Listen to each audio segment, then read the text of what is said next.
Die oorlog in Iran woed voort. En wat presies is agter die oorlog? Wat gebeur nou? Hoe kan 'n ontknoping lyk? En hoe raak dit jou? In hierdie episode gaan ons praat oor die oorlog. Ons gaan so 'n bietjie 'n omvattende prentjie kry en ons gaan kyk, kan dit eindig of lê daar 'n derde wêreldoorlog voor? Jaco Kleinhans gaan ons help om hierdie belangrike vrae te beantwoord.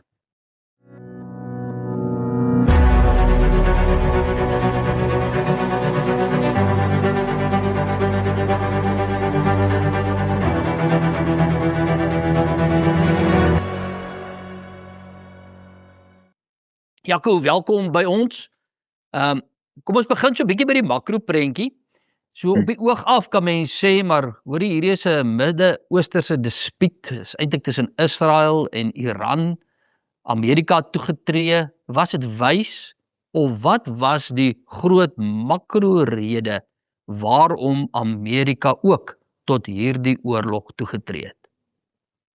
Ek dink die belangrike punt om eerstens te maak is om net te sê is dat daar's nie skielik besluit deur die Amerikaners om Iran in te val en met 'n oorlog te begin nie. Interessant genoeg, daar's mense in die Amerikaanse Kongres wat daarna verwys dat elemente van hierdie militêre operasie so vroeg as 2009 reeds beplan is. Daar word vir jare reeds beplan aan 'n militêre operasie waarin die teokratiese islamitiese regering van die Ayatollahs tot 'n val gebring moet word, waarin hulle ondersteuning aan proksies in lande soos Libanon, Sirië, Irak, Jemen en ander beëindig moet word, waarin die wurggreep wat Iran nou oor dekades het oor die seestraat van Hormuz beëindig moet word en waarin Amerika moet verseker dat Iran alle vermoë wat hy ontwikkel en opgebou het om in die toekoms 'n kernwapen te vervaardig,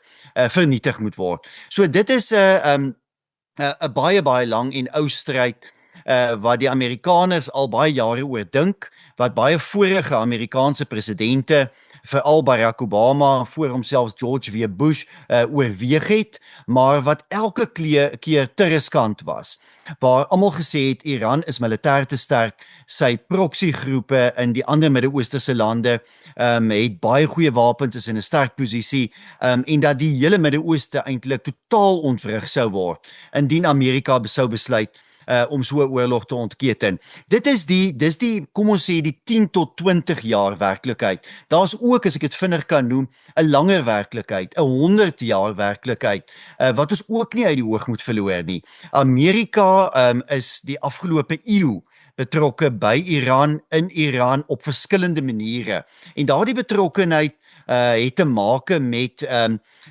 die betrokkenheid van Amerikaanse maatskappye in Iran oor 'n lang tydperk, tye waar Amerikaanse invloed in Iran baie hoog was. Mens dink aan die tyd van die Shah en sy monargie. En dit het natuurlik tot 'n einde gekom in 1979 met die Islamitiese revolusie. En vir byna 5 dekades nou al sien ons dat die Amerikaners eintlik in 'n permanente globale magstryd gewikkel is, waar Iran homself lynreg opstel teen Amerikaanse belange. En hy doen dit in Venezuela en in Cuba. Ons kan self sê in Suid-Afrika, maar hy doen dit ook in verskeie ander wêreldstreke, Afrika, die Midde-Ooste. So waar ook al Amerikaanse belange betrokke is en Amerika een of ander rol speel, stel Iran homself dan daar teenop en ondersteun hy groepe, politieke partye, magte, diktators, wie ook al nodig is, soos die diktatuur in Cuba, wat ek dink 'n goeie voorbeeld is, om dan nou teen Amerika op te tree en te organiseer. So die ou spanningslyn van 1979 af tussen Amerika en Iran is iets wat Amerika voel, die Amerikaners voel, en ek dink die Trump-administrasie ook sê, Amerikaanse belange internasionaal die afgelope tyd bedreig het, en dit is wat hulle dan nou tot 'n einde wou bring met hierdie militêre operasie wat op die oomblik afspeel. Ja, kom ons kyk so 'n bietjie wat die stand van die oorlog nou is. Ja, goed, so ons is nou byna 2 en 'n half weke nadat hierdie oorlog uitgebreek het, hierdie militêre operasie. Ons sien steeds dat Israel en die VSA voortdurende lugaanvalle uitvoer. Daar is in totaal omtrent 15,000 aanvalle op Iran se grondgebied reeds uitgevoer. Dit het natuurlik politieke en militêre leiers geteken. Ons weet wie almal dood is. Dit het Iran se eie verdedigingsstelsels totaal vernietig. Hulle kan nie meer lugafweerstelsels gebruik nie. Hulle beskik nie eintlik meer oor die vermoë om hulle self doeltreffend te verdedig nie. En dit het ten minste 2/3 van Iran se aanvalskapasiteit vernietig in 'n groot mate hulle vermoë om missiele af te vuur. So Iran beskik oor uiters beperkte vermoë nog om missiele af te vuur. Hulle het nog 'n vermoë om aanvalle met hommeltuie uit te voer en dan natuurlik ook vuurpyle rondom die seestraat van Hormuz. Maar waar ons nou staan is met ander woorde 'n regime wat onder geweldige druk verkeer. As jy net kyk wat in die laaste dag of 2 gebeur het, hoe hulle begin om oppositiegroepe se leiers in Teheran in hegtenis te neem, hoe mense in die openbaar tereggestel word, mense wat in die verlede by protes betrokke was, gewaarsku word om te sê dat as julle dit gaan waag om aan protes deel te neem, julle sou dit waag om te gaan op straat en enige opstand teen hierdie regime te pleeg, dan sal julle tereggestel word. Dit wys vir ons die regime in Teheran, dit wat oor is van die regime, verkeer onder geweldige druk. Dit is die rede vir Maandag se hommeltuigaanvalle op die Emirate, waarin hulle poog om steeds 'n land soos die Emirate te in 'n moeilike posisie te plaas, dat hulle weer hulle lugruim moet sluit. Ons het gesien daar was hommeltuigaanvalle op die Amerikaanse ambassade in Baghdad in Irak. Dit is alles uiters desperate pogings van 'n regime in Iran wat oor 'n baie beperkte vermoë en kapasiteit nog beskik om sy oogmerke te bereik. En wat is sy oogmerke op die oomblik? Dit is destabilisering van die Midde-Ooste. Dit is die beheer oor die seestraat van Hormuz, om daardeur te verhoed dat golflande hulle olie kan uitvoer deur hierdie seestraat, en indien daar lank genoeg baie hoë oliepryse in die wêreld is, dan gaan daar natuurlik internasionale paniek toeneem. Ons sien dit reeds, ons sien talle lande in die wêreld wat beperkings ingestel het met brandstofverkope, petrol en dieselverkope, oliepryse wat steeds rondom $100 'n vaatjie beweeg. Dit is wat Iran wil hê. Hoe langer hulle dit kan volhou en daar internasionale paniek is, daar internasionale ekonomiese gevolge is, dan sal die druk toeneem op Amerika en Israel om te onttrek. En om eintlik, kom ons sê, voortydig te onttrek, voordat hulle oogmerke bereik het. En dan kan hierdie regime homself weer herstel. Dan kan die regime weer voortgaan om homself militêr op te bou oor die volgende paar maande. En ek dink die maak of breek kwessie is die seestraat van Hormuz. Daar die smal seestrook tussen die Verenigde Arabiese Emirate, tussen Dubai en Abu Dhabi en die Persiese dan nou die Persiese Golf en die suidelike kus van Iran. Indien Amerika beheer neem oor die seestraat van Hormuz, dan verloor die regime in Iran eintlik sy laaste sterk onderhandelingsvermoë, sy een enkele wapen wat hy kan gebruik in hierdie stryd teen die VSA. Jaco, wêreldwyd word die ekonomie ontwrig. Daar is paniek soos wat jy sê, maar ook hier in Suid-Afrika. Op hierdie stadium al begin ons al die gevolge voel. Ons sien die druk op die olieprys. Ons is bekommerd oor wat se invloed dit op die petrolprys, inflasie in die algemeen, kospryse kan hê. Dit is wat mense op die oomblik oor bekommerd is, ook hier in Suid-Afrika. Gewone lede van Solidariteit vra, waarna toe is dit op pad vir ons? Hoe kan dit ons raak? Ja, dit raak ons natuurlik direk. Suid-Afrika is uiters blootgestel omdat ons bitter min olie en gas self vervaardig. Ons het eintlik die 'n groot deel van daardie kapasiteit verloor. Ons vervaardig nog 'n bietjie brandstof uit steenkool en 'n klein bietjie gas, maar dis bitter min. Die meeste van ons olie en gas word ingevoer en dit word uit die Midde-Ooste ingevoer. Ons het ongelukkig ook as land meeste van ons reserves wat noodreserves is wat oor baie jare opgebou is, verkoop. So daar is te min noodreserves beskikbaar. Ons het as land ook ons raffinaderye in 'n groot mate verloor, die meeste raffinaderye wat gesluit is. So Suid-Afrika is uiters weerbaar en ons moet baie bekommerd wees daaroor. Ons is steeds 'n vervaardigingsland.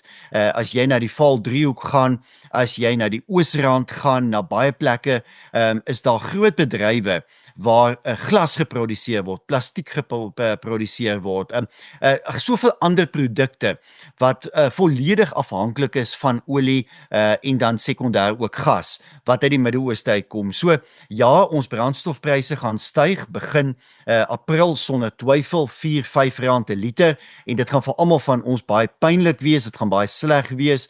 En dis baie jammer, maar dit gaan natuurlik ook ons groot industrie geweldig ernstig raak. So die Suid-Afrikaanse ekonomie gaan baie nadelig oor die kort termyn hierdeur geraak word en dit is waar ons weer politieke of die afwesigheid van politieke leierskap sien. Politieke leiers wat nie planne maak nie, wat nie besig is om vir ons te sê watter oplossings hulle aanwerk nie en wat hulle hieraan gaan doen nie. Ons hoop moet wees en ek dink steeds dit is die mees logiese scenario dat hierdie konflik wel 'n korttermyn konflik is. Dat hy met ander woorde wel binne die volgende maand of wat tot 'n einde kan kom en dat ons dan waarskynlik sal sien dat oliepryse baie skerp sal afneem.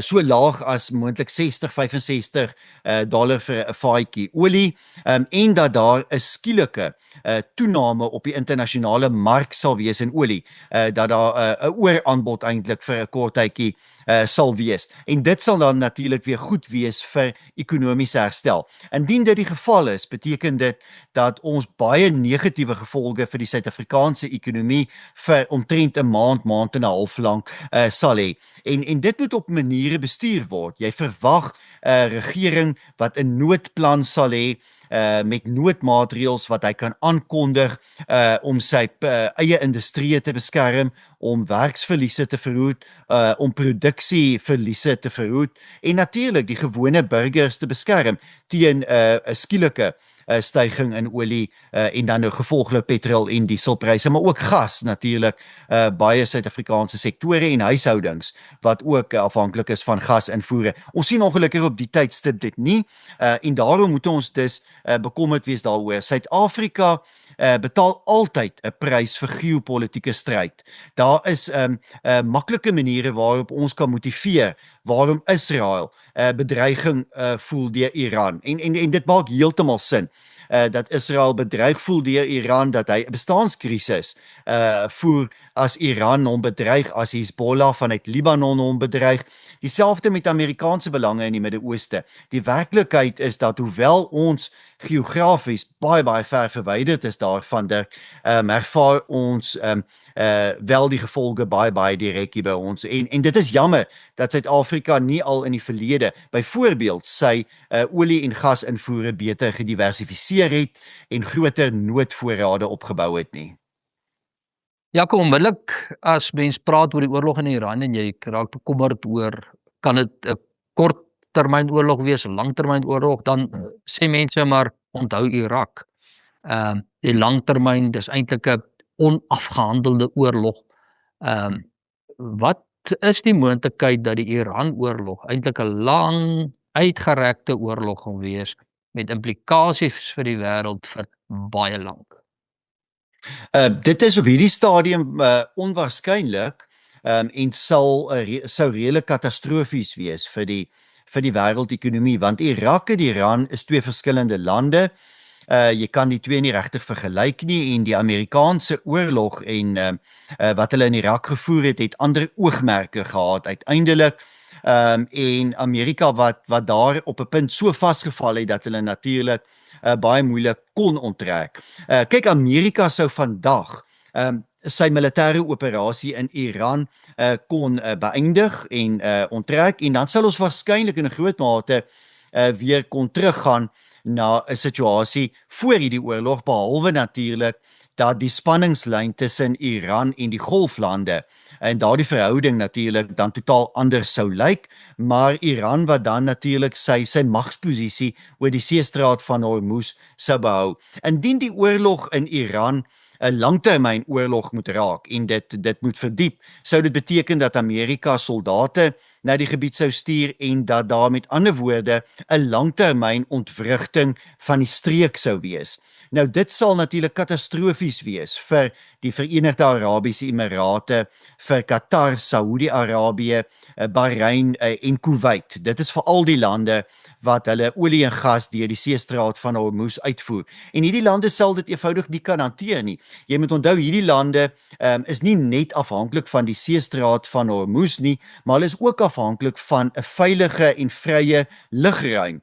En dit wat Iran op die oomblik doen, deur voortdurend hommeltuie af te skiet in die rigting van die Emirate, wat beteken dat die Emirate soos Maandag hulle lugruim vir ure lank moet sluit, is 'n onvolhoubare situasie. So ek dink ons moenie die twee oorloë probeer vergelyk, Iran en Irak nie.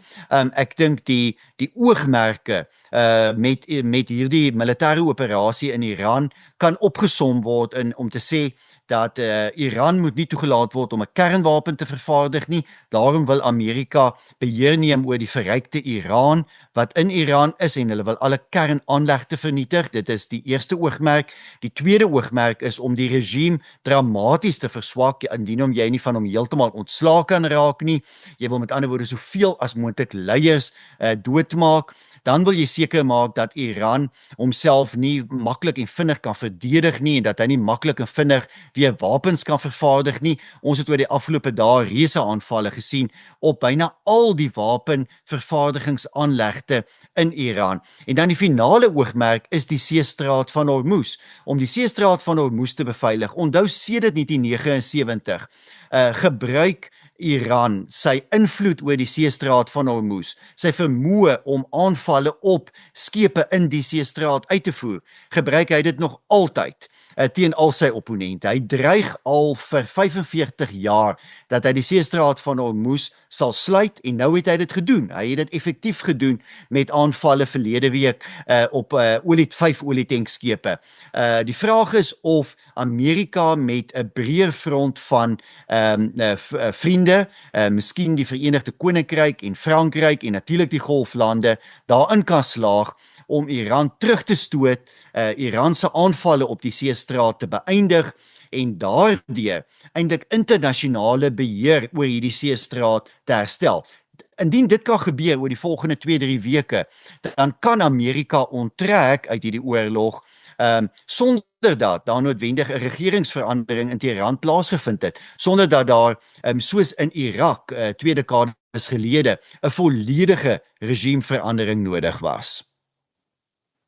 Jaco, kom ons sluit af en ek kan vir jou nou iets vra wat baie moeilik is, want ek is seker dat die Withuis weet nie heeltemal wat hierdie antwoord is nie. Ek dink nie Israel of Iran nie, maar hoe sien jy die ontknoping van die oorlog?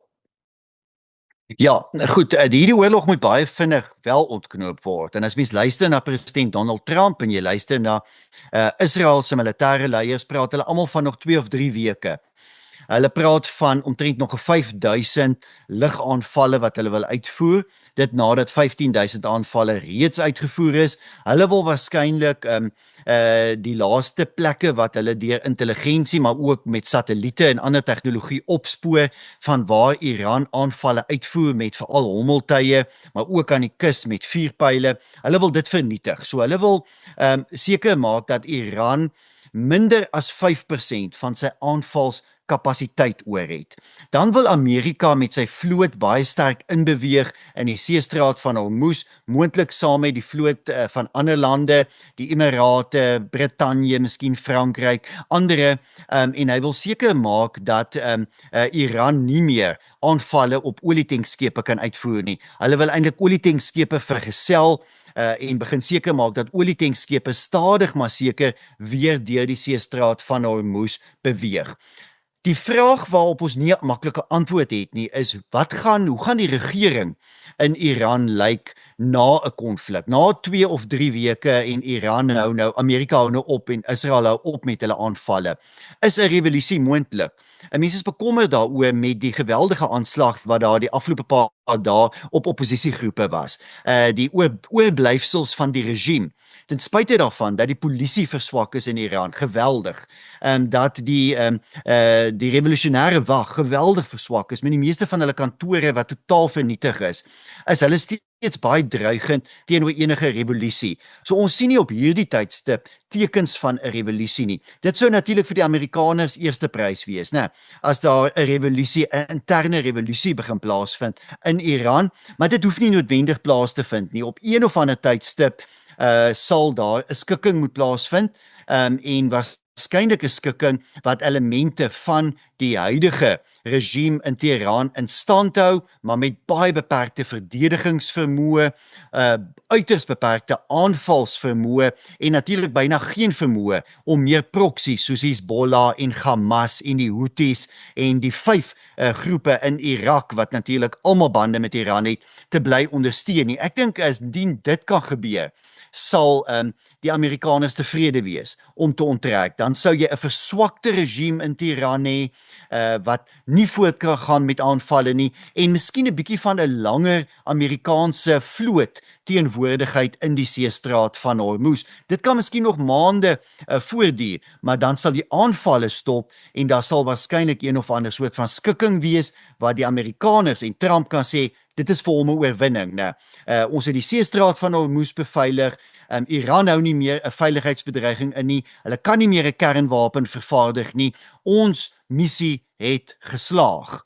Al is daar nie noodwendig 'n nuwe, meer pro-westerse, pro-Amerikaanse regering wat in Iran gevestig is nie. Ek dink ons gaan waarskynlik so 'n skikking kry wat nie noodwendig in al die oogmerke van Amerika en Israel slaag nie, maar wat ook nie noodwendig heeltemal katastrofies na die ander kant toe uitdraai nie. Baie dankie Jaco. Ons hoop en vertrou en bid almal dat hierdie oorlog vandag sal eindig. Solidariteit het 'n rykdom van video's en standpunte, insluitende die potsending Solidariteit wêreld. En alles is saamgevat op ons YouTube kanaal, op ons verskillende media platforms en natuurlik nou ook op Spotify.